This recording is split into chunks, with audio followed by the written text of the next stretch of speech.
아무리 잘 맞는 연인과 함께 있어도 문득 지나가는 낯선 사람에게 눈길이 가는 순간이 있다. 그건 내가 나쁜 사람이라서일까? 지금 연인이 별로여서일까? 아니다. 그건 당신 뇌가 정상적으로 작동하고 있다는 증거다.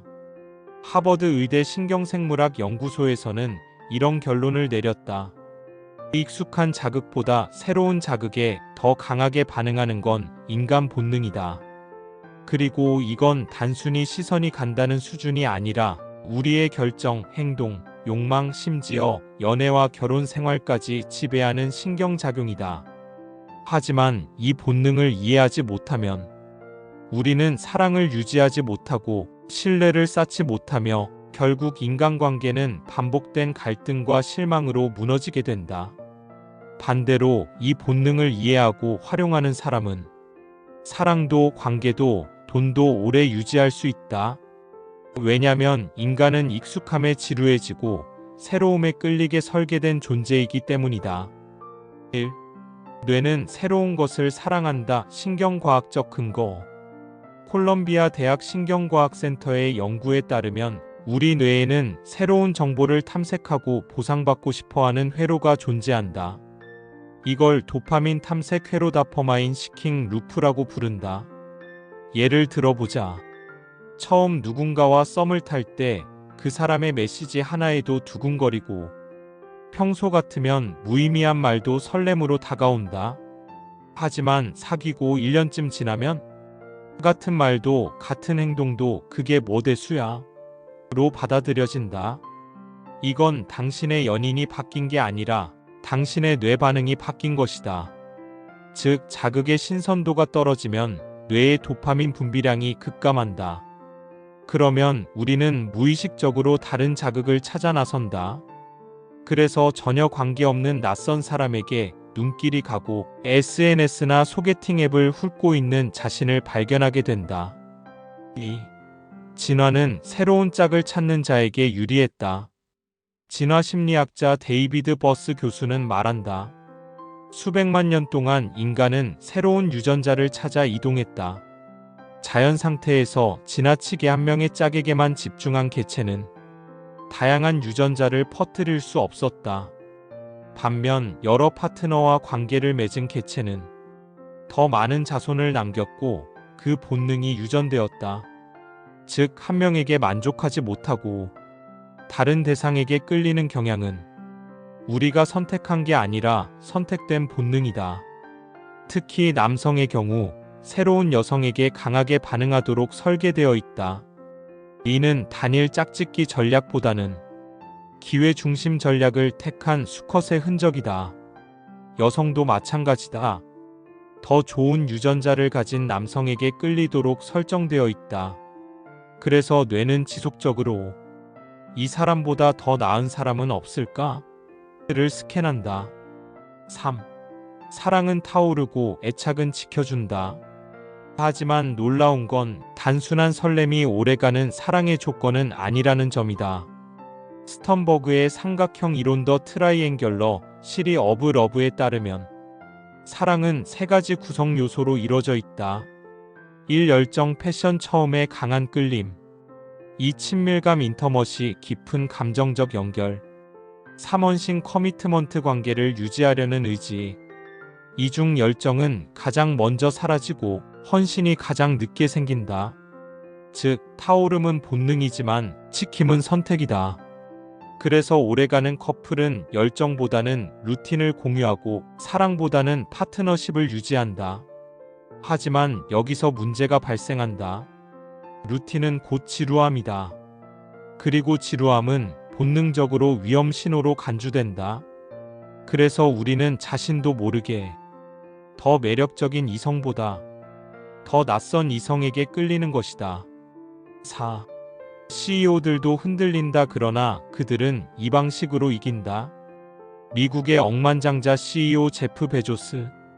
그는 25년간 결혼 생활을 유지했지만 결국 새로운 여성과의 관계로 인해 이혼했다. 반면 빌 게이츠는 철저한 자기 통제를 했지만 마찬가지로 이성관계 문제로 이혼했다. 그런데 흥미로운 건 이들의 공통점이다. 이혼 후에도 그들은 같은 행동을 반복하지 않는다. 왜일까? 이유는 단순하다. 이들은 자신의 본능을 객관화하는 법을 알고 있었기 때문이다.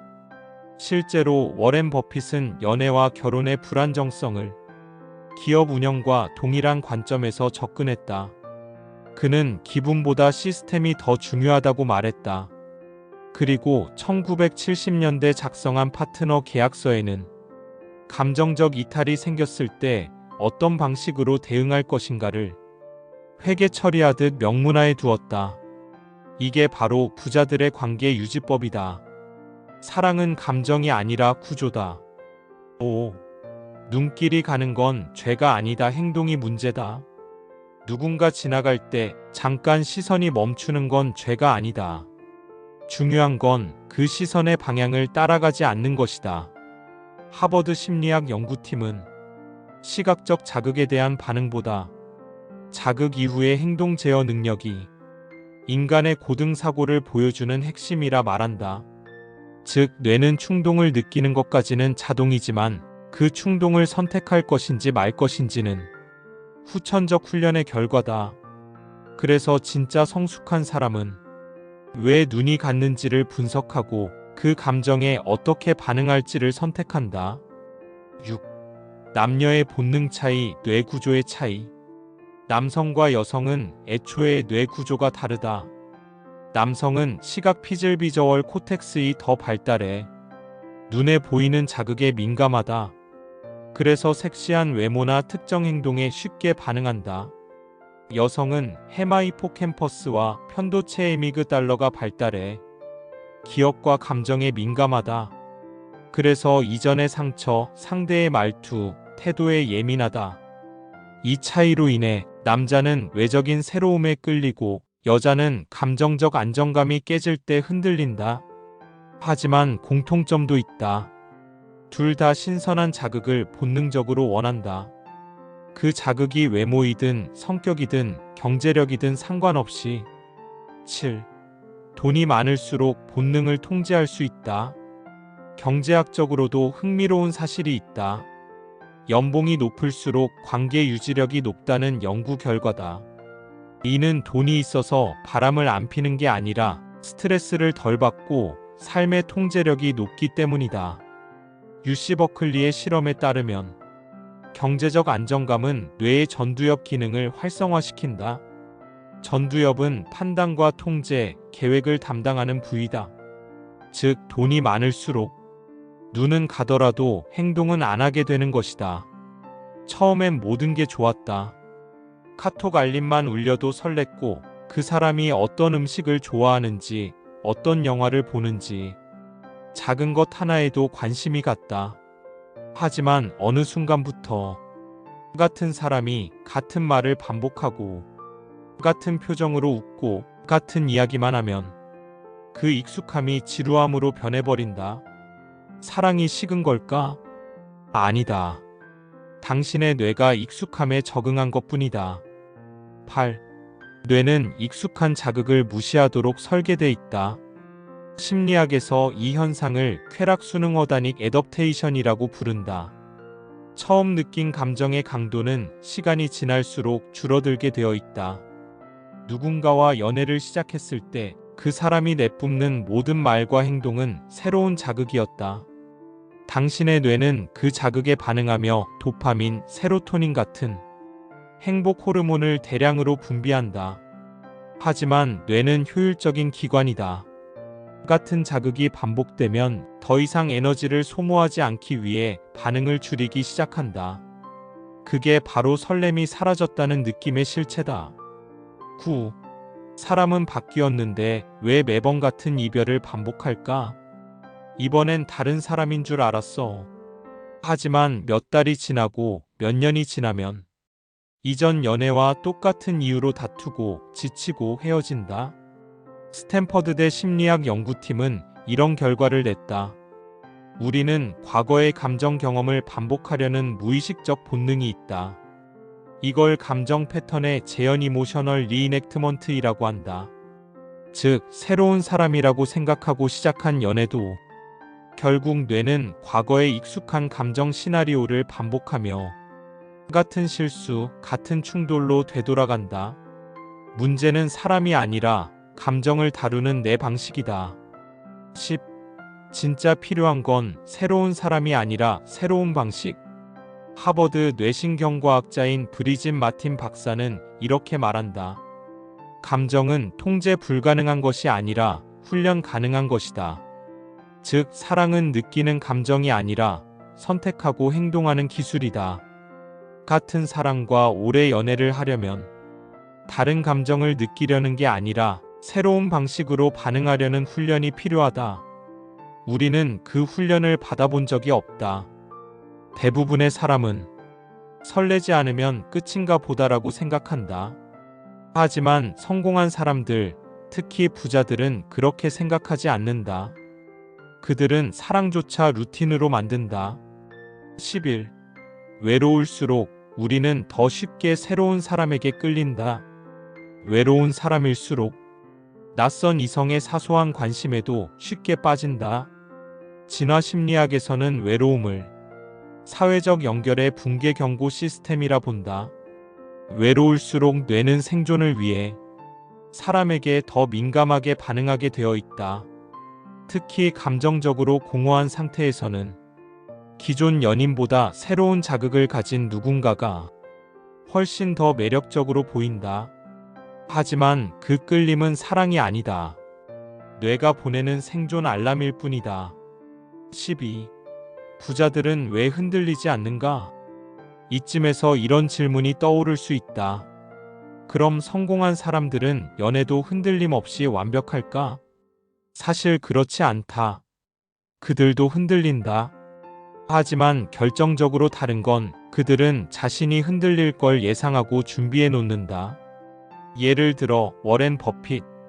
그는 결혼도 경영처럼 접근했다. 감정이 아닌 구조로 사랑을 설계했고 위기 상황이 오면 어떻게 대응할 것인가를 사전에 계획해 두었다. 마크 저커버그는 아내 프리실라와 매주 노 테크노 택데이를 정해 디지털 기기를 모두 꺼놓고 서로만 바라보는 시간을 가진다. 그들에게 사랑은 본능이 아니라 시스템이다. 13.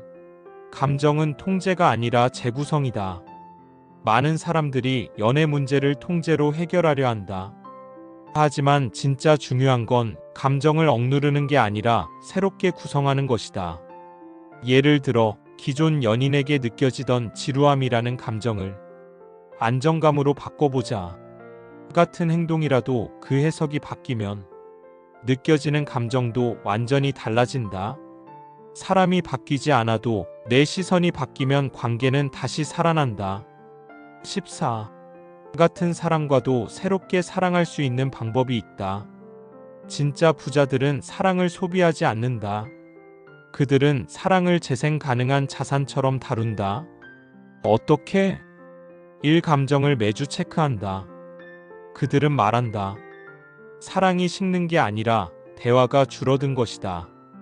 매주 1번씩 서로의 감정, 기대, 불만을 나누는 시간을 가진다. 이건 단순한 수다가 아니다. 감정을 관리하는 주간 점검표다. 이 새로운 자극을 인위적으로 만든다. 부자들은 같은 사람과 가보지 않은 장소에 간다. 예를 들어 처음 가보는 전시회, 해보지 않은 취미, 처음 먹어보는 식당. 이런 새로운 자극은 연인에 대한 뇌의 반응을 리셋시킨다. 함께 성장하는 구조를 만든다. 사랑이 오래 가려면 공동의 목표가 있어야 한다. 부자 커플들은 자산 목표, 건강 루틴, 교육 계획 등 같이 계획하고 같이 책임지는 시스템을 만들어 놓는다. 4. 디지털을 끊고 진짜 연결한다. 감정은 연결해서 만들어진다. 서로 마주보고 이야기하고 폰을 내려놓고 눈을 맞추는 시간. 이건 단순한 로맨틱함이 아니라 뇌의 감정 신호를 복원하는 고속도로다. 이런 것들은 모두 의도적이다. 우연이 되지 않는다. 그래서 사랑의 설렘은 다시 만들어낼 수 있다. 15. 당신의 뇌는 잘못된 게 아니다. 그냥 본능대로 반응했을 뿐이다. 당신이 사귀는 사람보다 새로운 사람에게 잠시 눈길이 간다고 해서 그건 잘못된 게 아니다. 당신이 나쁜 사람이어서도 아니고 지금 연인이 부족해서도 아니다.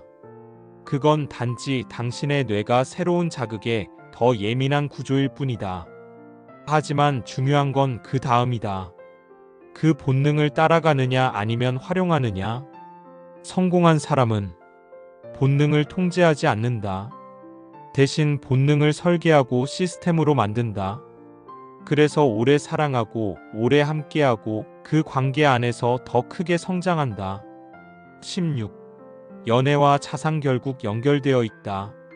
사랑과 돈은 다르게 보이지만 사실 뿌리는 같다. 어떤 감정을 선택하고 유지하느냐의 싸움이다. 불필요한 이별, 감정적인 판단, 즉흥적인 행동은 당신의 시간, 에너지, 집중력을 소모시킨다. 그리고 이건 결국 돈의 손실로 이어진다. 반대로 건강한 관계 안에서 정서적 안정감을 가진 사람은 자산 관리 능력, 투자 판단력, 집중력에서도 확실히 높은 퍼포먼스를 보인다. 마무리하며 당신도 설계를 시작할 수 있다. 이건 단지 연애 이야기가 아니다. 당신 인생을 감정 소비형에서 감정 설계형으로 바꾸는 이야기다. 누구나 설레던 마음을 잃는다. 하지만 누구나 그 감정을 다시 만들어낼 수 있다. 부자들은 그걸 안다. 그들은 단지 연애를 잘하는 사람이 아니라 사랑이라는 감정을 운용하는 전략가들이다.